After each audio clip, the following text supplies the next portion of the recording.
Hello Capricorn gang, welcome to my channel. We're going to do some tarot readings here for you today. Probably about love and romance, but anything that comes through I will certainly share with you. Please come into the reading with an open heart and an open mind, a desire to learn something and better yourself. If the messages that come through don't resonate for you, feel free to push them aside. They may be meant for someone else or they may resonate for you at a future date, so you may wish to revisit them in the future. You are accountable and responsible for all your own actions and decisions. This is, of course, optional advice or guidance. All that being said, let's try and have some fun, get you some helpful, insightful messages. Oh dear, these are going to run off my table. So much for doing a big spread. One more card for Capricorn, something they need to know. Their love, romance, and dating life. All right. Let's give it a shot, Capricorn. Bottom of the deck is Wheel of Fortune. I don't hate it. I know you don't hate it.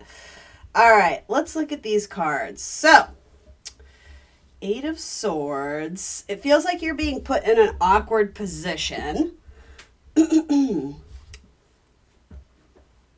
So, yeah, something in your dating life you might not be on board with something or feel like maybe you're, I don't know, it's like your suspicion though is there. It feels like you're being, I don't want to say tricked because that sounds ominous. So hang in there, like I'm going to try and get you some clarity here. I'm trying to figure out what this is myself.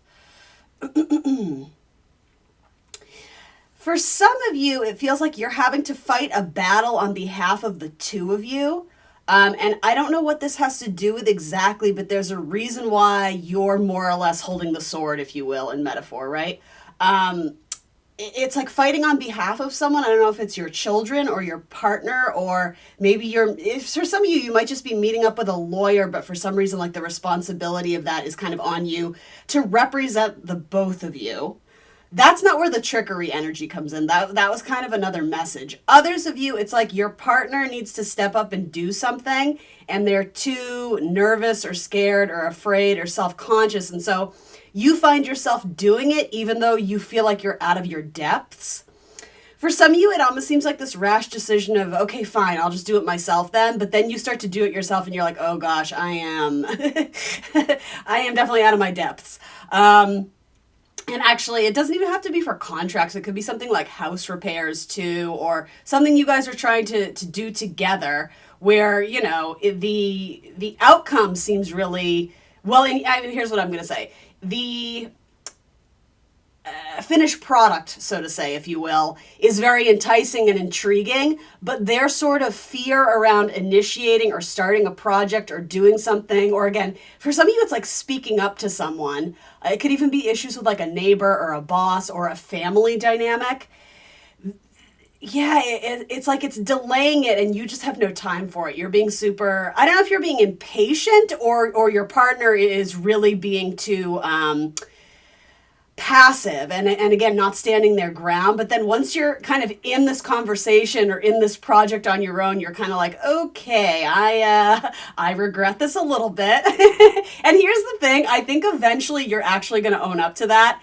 And there may be a form of apology to your partner because I'm never a big proponent of doing something out of fear or avoiding something out of fear, really, is what I was trying to say. But your person may actually have a pulse about like the timing of when to approach something. So I would maybe, I don't know if it's take the lead from them or really consider what the delay is. And I know it's driving some of you nuts, but I just get this message of you kind of going rogue and being like, you know what, like, screw you, I'm doing this myself because you're never going to do it anyway. Then you're like, oh boy, Capricorn.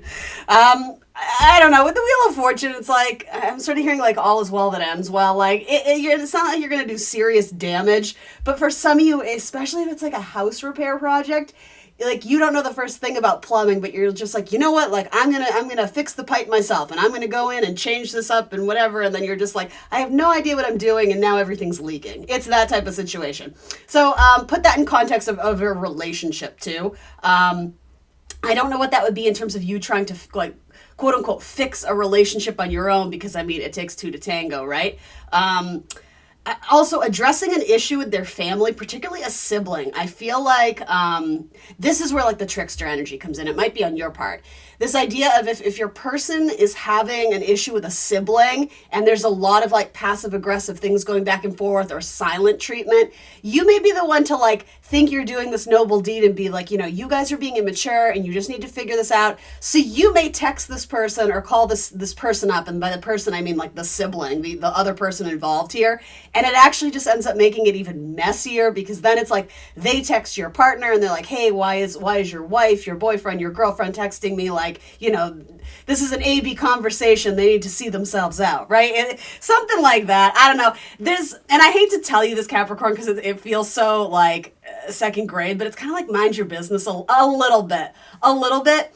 Or again, have faith that your partner, I think, well, let's see. Is your partner going to stand up for themselves? Yeah, I think they will, but it's taking them longer to get comfortable with the idea of how they're going to approach the situation. And for them, they're a planner. They're not just, okay, I'm going to do it. You may have like a little bit of fire in your chart, right? Maybe you have a fire moon or a fire rising where it's that impulse, that instinct of like, something's wrong, we need to fix it, here we go. Not necessarily thinking it through. And that sometimes serves you in a lot of capacities. Don't get me wrong, I'm not knocking that. I'm actually very envious of fire signs rising. I wish I have more of that in my chart. But that being said, your partner, it's being presented anyway as earth energy, so it's a little bit slow moving, it's a little bit adapting, takes time and getting comfortable. You might be dealing with a Virgo or a Taurus or something like that. Anyway, just bear that in mind. All right, other messages in love and relationships. Let's look at singles, or those who are not partnered up, or those who are just kind of casually dating. Interesting. So some of you make a connection with a person, and initially there's a little bit of dread. It's almost like, especially if you're talking on a dating app, it's like you've made plans and you're all set to meet up with them, and then they say something and it kind of rubs you the wrong way, and you don't necessarily address it, but now you're kind of second guessing, should I go out with them? Here's the thing, for most of you, it actually ends really well. It's almost like you misinterpreted something they said. And again, like the message isn't clear. The way this sword is sticking into the rocks, I always say, if the sword in tarot isn't like channeling high vibrational messages from the universe, aka tilted up towards the sky, something is off with communication, or something is being reconsidered, or do you know what I mean? It's not this clear-cut, absolute, black is black, white is white thing. So with this, yeah, it's like you almost feel like not that you're being forced out on a date, though some of you may have been set up on like a blind date or not. I don't even know if that's really a thing anymore, because isn't everything a blind date with dating apps? I don't know. I mean, I don't know. Put that in context if you will. Some of you may feel like you're being forced out on this date, or you're going sort of against your better judgment because you're having second thoughts about this person. It ends with Knight of Cups, and it ends again with this sort of I was wrong. And I don't even think that's a conversation you have with this person. It's more just this internal like, oh, I kind of misjudged them, or I took something personally that was taken completely out of context, and like now that I know this person's like mannerism or body language, or this is important. Now that I know their sense of humor, like that wasn't like an actual dig or attack. That was them making light of that was them being like self-deprecating or making light of some other situation, or you're not agitated by it once you meet up with this person. So I really, really like that message.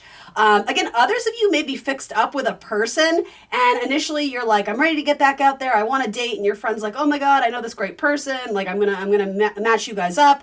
And then a few hours or a few days before the date, you're just like, oh God, I don't want to do this. This is going to be so weird and so awkward. And guess what? It's not. It's lovely. I really like this Knight of Cups. I'm hearing the words like something to aspire to or something to look up to. So I don't know if that talks about traits or qualities in a person that you really admire, or it's almost like it puts you in this new frame of mind in terms of what you want to look for in a partner moving forward. Whether you feel like this is the person or not, that's sort of irrelevant to the message. It's showing you sort of like a different kind of person, or someone that maybe you've never connected with, or someone you've never sort of entertain the idea of dating, and there's something really impactful about this meet and this connection. And again, like Wheel of Fortune says, like this could go places. So within reason, I wouldn't talk yourself out of something that you've made plans for, especially in your romantic or dating life, because it ends really well, or like it has potential to really go places. Let's see, what other messages?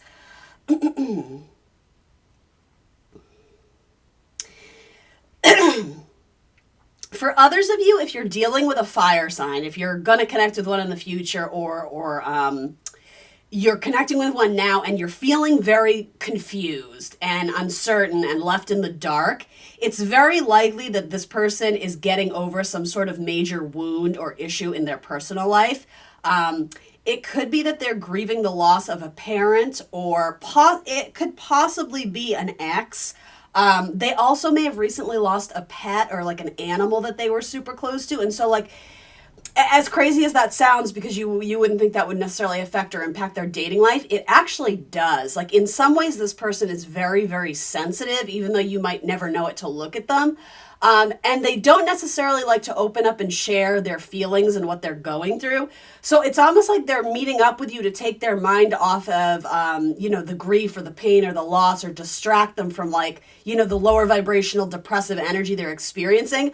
And take this lightly, because I don't know how to phrase it any other way, but it's like, it sort of feels like they're using you only a little bit, because it's like they like your energy and they like, meeting up with you and taking their mind off things. It's not that they don't enjoy your company. They do, but they're almost there under false pretenses, because I think you're really into them and you're like, oh, this feels good. And like, it started off really great and now they're kind of distant and they're not totally present anymore. I think that has less to do with you. I think it has more to do with, again, their own personal baggage, for lack of a better term. And so I don't love that energy, because it feels like they're not being open and honest about maybe they need a break from this, or maybe they're just not ready to date, because they would never admit that, right? That's too scary. Like, there's something a little bit immature about how they respond to their emotions or deal with them. It's almost like they deal with them by not dealing with them, or running away from them, or pretending they don't exist. It's a little bit of a tricky energy, I'll be honest. I don't think there's malintent or malicious energy of, I'm going to play the field and I'm going to, hang out with Capricorn and then I'm going to hang out with my ex or my girlfriend or whatever. For most of you, it's not that. It's not like they're outright being like an a-hole and not letting you in on other things. Again, with Five of Cups, it has to do with that they're nursing some sort of wound, but that's not topic for conversation. Like, they don't want to talk about it. And so, like, they're figuring out their game plan while they're entertaining the idea of dating you. And that just seems a little bit unfair. I think they like the attention they get from you. And I don't necessarily mean it in the traditional way of like ego, like, oh, I'm so flattered and they like me so much. And it's not like this superficial kind of, I'm just going to let Capricorn kiss my ass because it feels so good. It's like they need your nourishment. And I know that's like a weird way of phrasing it, but they need that reminder that they are good and that people like them, or that, and it's not even so much that there are good things out in the world. And yes, there are grievances and losses in our life, but there's also good things. You remind them of that. But also that's not your job. That's sort of what I'm getting around to. And so I totally understand your frustration with this. You might be dealing with a Leo, or possibly a Leo has been lost in the scenario. I don't see major changes happening with this person instantly. I think they're not doing a good job communicating with you, and it's leaving you in the dark. So I kind of let you in for some of you on what's going on here. But in terms of, is this behavior going to change? Are they going to open up? Are they going to decide that they actually want to date me and be more present? I don't know. With Seven of Pentacles, I think it's still very much up in the air. In my perspective, I think there is opportunity here, but the timing isn't quite right yet. So I honestly, what I would suggest from this wholeheartedly is putting this sort of on pause and leaving it where it is, and like having some sort of, like, if you're at the point where it's like yes or no, like, are we in this or not because you're wasting my time? And some of you absolutely feel like that, and I don't think you're wrong. If you feel like your time is being wasted even though you like this person, push pause, let them know, I'm not interested in dating you, but let's revisit this if you're up for it at some point. Let them reach out to you. I think you're going to give them food for thought and things to ponder. And you might just hear back from them again, but that's going to be in another tarot reading. No, but I'm honest when I say that, because right now it's very stubborn energy. It's very stuck. It's very like they're not ready to do that yet because they haven't fully healed. So that's on them. There's nothing you can do to change that or rush the process. So again, let that happen organically, but I wouldn't check in with this person every week to be like, hey, are you ready yet? Or metaphorically kind of like, stalking their Instagram or this or that, because it's like, you're setting yourself up for defeat by investing energy in something that you can't change. You know what I mean? If you really want to see progress in your dating and love life, choose another option who's ready and willing to participate and bring that equal amount of energy that you're bringing to the table. All right. Last but not least, let's see.